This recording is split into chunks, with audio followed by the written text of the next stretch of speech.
কি খবর জি দাদারা, কেমন আছেন জি দাদারা? আশা করি ভালো আছেন, ভালো থাকেন। আবারও নিয়ে চলে আসলাম TVS King Duramax 225 CC LPG model BS6-এর গাড়ির গ্যাস মেশিন। যে এর আগে আমি দেখাচ্ছিলাম যে কিভাবে খুলবেন, তারপরের ভিডিওতে দেখাচ্ছিলাম যে আপনারা কিভাবে পরিষ্কার করে গ্যাস মেশিনটা খুলবেন। তো অলরেডি আপনারা ভিডিও দেখেছেন, আশা করি বুঝতে পেরে রেখেছেন। না যদি পারেন তা আবার ভিডিওটাকে দেখার চেষ্টা করবেন। তো সম্পূর্ণ পার্টসগুলোকে আমি কি করলাম, ওয়াশ করে দিলাম আর ভালোভাবে আমি পরিষ্কার পরিচ্ছন্নভাবে করে দিলাম। তো দেখতেই পাচ্ছেন আমার কাছে কি আছে। স্প্রিং ওয়াশার, আপনার পর্দা, গ্যাস মেশিন আমার হাতেই আছে, তারপরে উপরকার ঢাক্কান। আর আরেকটা কথা মনে রাখবেন, বিশেষ করে মনে রাখবেন, আমাদের ঠিকানাটা কুতুবগঞ্জ রিকোবাড়ি প্রাইমারি স্কুলের পাশে। আমার হাতে দেখতেই পাচ্ছেন নাট। তো এতগুলো পার্টসগুলোকে আপনাকে ঠিকভাবে কিন্তু ওয়াশ করে নিতে হবে। এটা একটা পিতলের পার্টস আছে, এখানেই কিন্তু আমাদের পর্দা সেটিং হবে।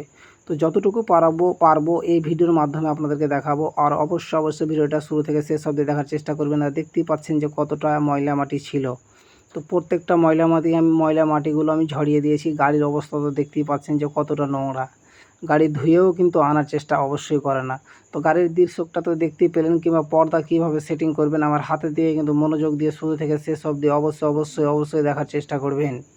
কারণ হচ্ছে যে একটি শেয়ারের দ্বারাই অনেক কেউ কিছু শিখতে পারে, কিংবা আপনাদের একটি শেয়ারের দ্বারাই অনেক কেউ কিছু দেখতে পারবে। যারা ইউটিউব থেকে দেখছেন অবশ্যই বেল আইকনটা বাজিয়ে দেবেন। আর যারা পেজ থেকে দেখছেন অবশ্যই ফলো করে একটি লাইক করে পাশে দাঁড়াবেন। দেখতেই পাচ্ছেন যে পর্দাটা কীভাবে ফেটেছে। এভাবে ফাটতে গেলে কিন্তু আপনারা মাইলেজ পাবেন না। তো আশা করি বুঝতে পেরেছেন যে কি বলতে চাইলাম। তো আজকের ভিডিওর টপিক হচ্ছে এটাই। পরবর্তীতে আপনাদের সামনে আরও ভালো ভিডিও তুলে ধরবো। তো যে পার্টসটা নিচে আছে এটা নতুন পাওয়া যায়, এটাকে আমি বাদ দিয়ে দিলাম, তার মানে এটা চলবে না। তো আজকের ভিডিও বুঝতেই পারলেন যে কি বলতে চাইলাম, কি বুঝাতে চাইলাম। তো এই ধরনের ভিডিও আপনারা অবশ্যই যদি পেতে চাও তো অবশ্যই শেয়ার করে দেবেন, সকলকে দেখার একটা সুযোগ করে দেবেন। ধরলেন যে একটা গাড়ি চালাচ্ছ, কোনো কারণে গ্যাস মেশিনের পর্দা ফেটে গেছে, ফাটার কারণে কিন্তু আপনি মাইলেজ পাচ্ছেন না। তো মাইলেজ পেতে গেলে কি করতে হয়, যেরকম এই ফিল্টারটাও কিন্তু আমি দেখে নিলাম যে ফিল্টারে কোনো দুর্বলতা আছে কিনা। তো এইভাবে কিন্তু আপনারাও কাজ করবেন। এটা কিন্তু গ্যাস মেশিনের ওপরে ফিল্টার থাকে, 13 নম্বর রেঞ্জ দিয়ে কিন্তু খুলতে হয়। এটা সব সময় খুলতে হয় না, এটা একটা প্রয়োজন পড়লে খুলতে হয়। তো আমি কেন খুললাম, যে যখন আমি পর্দা লাগাচ্ছি অবশ্যই আমাকে খুলে টেস্ট করে নিতে হবে, ঠিক করে নিতে হবে যে ঠিক আছে কিনা। তো আপনারা এইভাবে আঠা দিয়ে দিবেন। আঠা দেওয়ার পর কিন্তু আপনারা পর্দাটা বসার পর একটা স্প্রিং বসাতে হবে। তো কীভাবে সেটিং করবেন অবশ্যই কথাগুলো মনোযোগ দিয়ে শুনবেন। আর অবশ্যই আপনারা কাজটাও কিন্তু হাতের দিকে দেখতে হবে। তো এই চারটা জিনিস কিন্তু বাদ হয়ে গেল। আর এখানে আমি সেটিং করে নিয়েছি। তো এখন কি করব, পর্দাটাকে বসাবো। বসার পর কিন্তু আপনাকে কী করতে হবে, পর্দা বসার পর একটা স্প্রিং লাগবে। স্প্রিং লাগার পর উপরকার মানে ঢাকনাটা লাগবে। তো কীভাবে বসাবেন অবশ্যই শুরু থেকে শেষ অবধি অবশ্যই দেখার চেষ্টা করবেন। আর আমাদের এখানে বাজাজ, টিভিএস, প্যাজিওর A to Z কাজ করা হয়, আশা করি জানেন। তো দেখতেই পাচ্ছেন যে আমি কি সিস্টেমগুলো দেখালাম। তো এখন স্প্রিংটা দিব। স্প্রিংটা দেওয়ার পর কিন্তু ওই ঢাকনাটা বসাবো। তো আশা করি স্প্রিং দেওয়ার পর আমাকে চাপ দিতে হয় জোরে চাপ দেওয়ার পর একটি এই সাইডে নাট লাগাবেন, একটি ওই সাইডে নাট লাগার পর কিন্তু টাইট করবেন। তো দেখতেই পাচ্ছেন যে এখানে একটু শক্তির কাজ আছে আর কিছু বুদ্ধিরও কাজ আছে। আমার ভিডিওর নাম এক্সট্রা করে আমি নাম রেখেছি মিজানুর রহমান টেকনোলজি ভিডিও। কেন যে বিভিন্ন রকমের ভিডিও ছাড়ি। তো এই ধরনের ভিডিও এখানে দুজন লাগে, দুজনের কাজ একাই হচ্ছে, কিন্তু একটু অসুবিধা হবে। যারা নতুন আছেন মিস্ত্রি তাদের জন্য অসুবিধা হবে। আর যারা পুরাতন আছেন তাদের জন্য কিছু না, কোনো ব্যাপারই না। তো দেখতে পেলেন যে কীভাবে আমি লাগাচ্ছি। এবার কি করব, 10 নম্বর টি দিয়ে কিন্তু পুরোটা নাটকে আপনাকে টাইট দিয়ে দিতে হবে। যেভাবে 10 নম্বর নাট টাইট হয় ওভাবে কিন্তু দিতে হবে, বেশি না। বেশি দিতে গেলে নাটটা ভেঙে গেলে মানে লিক হওয়ার চান্সটা থেকে যেতে পারে। এই গ্যাস মেশিনটার দাম প্রায় 5,500 থেকে 6,000 টাকা দাম আছে। তো আশা করি আগে পর্দা পাওয়া যাচ্ছিল না, এখন রিয়েলি পর্দা পাওয়া যাচ্ছে, কোনো অসুবিধা নাই।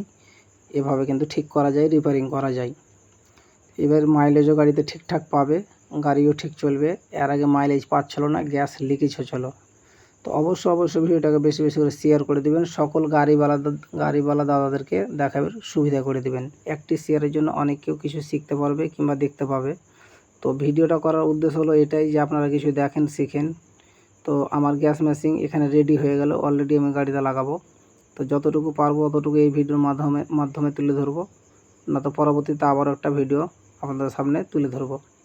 তো সুন্দরভাবে পরিষ্কার করে নিয়েছি, শুধু এবার লাগাবের পালা। তো এখন রেডি হয়ে গেল। তো রেডি হয়ে যখন গেল তখন গাড়িতে লাগাবার চেষ্টা অবশ্যই করব, দেখাবার চেষ্টা অবশ্যই করব যতটুকু পারবো। তো ফাইনালি আমার এখানকার কাজ কমপ্লিট। তো পরবর্তীতে আবারও আসব। তো আপনারা ভিডিওটা অবশ্যই বেশি বেশি করে শুরু থেকে শেষ অবধি দেখার চেষ্টা করবেন। পরবর্তীতে আবারও ভিডিও অন্য তুলে ধরবো। তো এখন আপাতত কি করলাম, যে গ্যাস মেশিনটা লাগিয়ে নিলাম। লাগার পর ফাইনালি আমি পাইপগুলো কানেকশন করব। এটাও নাট আমার কমপ্লিট টাইট। তারপরে পাইপগুলোকে সেটিং করতে হবে। তো এটা 17 নম্বর রেঞ্জ দিয়ে কিন্তু সেটিং হবে। তো দেখতেই পাচ্ছেন যে কিভাবে আপনারা সেটিং করবেন। তো যেভাবে আমরা করলাম ওভাবে কিন্তু আপনিও করবেন। এখানে কোনো ভিডিও এডিটেড না, কোনো কাটছেড় না, ডাইরেক্ট রিয়েলি ভিডিও। তো আমি কি করলাম, নাটটাকে লাগার পর টাইট দিয়ে ক্লিয়ার করে দিলাম। আর পরবর্তীতে নিচে একটা ফিল্টার আছে, ওই ফিল্টারের সাথে পাইপটা কানেকশন করে দিলেই আমাদের ওকে। তো হয়ে গেল কমপ্লিট। এখানে আপাতত কমপ্লিট। এই ফিল্টারটা লাগাতে গেলেই ওকে হয়ে যাবে। তো ফিল্টারের এক সাইড কিন্তু আমার লাগানো কমপ্লিট, ক্লিপও কিন্তু লাগিয়ে নিলাম। এবার আরেকটা পাইপ আছে, ওখানে ইনজেক্টরের পাইপে ভরে দিতে হবে। এখানেও কিন্তু ক্লিপ সেম টাইপের ক্লিপ কিন্তু আপনাকে লাগিয়ে নিতে হবে। লাগার পর 10 নম্বর নাট আছে, 10 নম্বর নাট লাগার পর এখানে ফাইনালি রেডি। তো আজকের ভিডিও টপিক ছিল এটাই। পরবর্তীতে আরও অন্য ভিডিও তুলে ধরবো। আশা করি আপনারা শুরু থেকে শেষ অবধি দেখার চেষ্টা করবেন, মনোযোগ দিয়ে দেখবেন। আমি এখানে নাট কিন্তু ফাইনালি টাইট করে দিলাম। এখানে সেন্সারের কর্ডটাও কিন্তু লাগিয়ে দিতে হবে, না তো গ্যাস ক্লিয়ার যাবে না। তো দেখতেই পেলেন যে কিভাবে একটা গ্যাস মেশিনের কাজ করানো হয়। আর এখানে কিন্তু স্লট পিন লাগে। স্লট পিনটা লাগার পর একটা 7 নম্বর নাট লাগবে। তো এটা স্লট পিনকে যেটা খেলায়, এটা একটা মোটর মানে এটা একটা সেন্সার। ওর মাথাতে 7 নম্বর একটা নাট লাগবে। নাটটা দেখতেই পেলেন যে এই নাটটাকে লাগার পর এখানকার একদম কাজ কমপ্লিট। একদম আর কোনো এখানে কাজে নাই, এখানে শেষ। তো আশা করি আপনারা ভালো থাকবেন, সুস্থ থাকবেন। সকলকে অনেক ধন্যবাদ।